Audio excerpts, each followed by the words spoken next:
mga kabakal, ano akong gihimo karon nga kuan, portable kitchen sink. Napapo siya, butang ang tanig tiles 360 by 60, yeah, bari 60 by 120 ni siya yung tiles diha.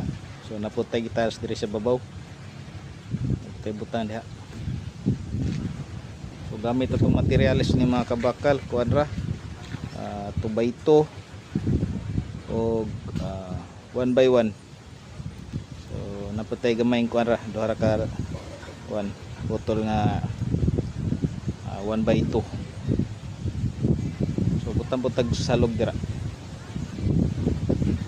butang salog da kuan nato butang dira nga plywood nga tinim-im, butang nga nato siya kuan para mating dia.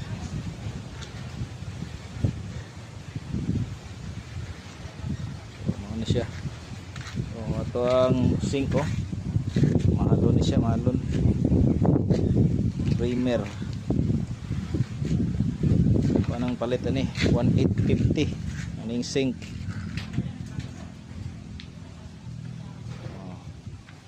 So kung gusto magbuhat og mag DIY mo kitchen sink mga kabakal nga portable, dali ra kayo nanion ra.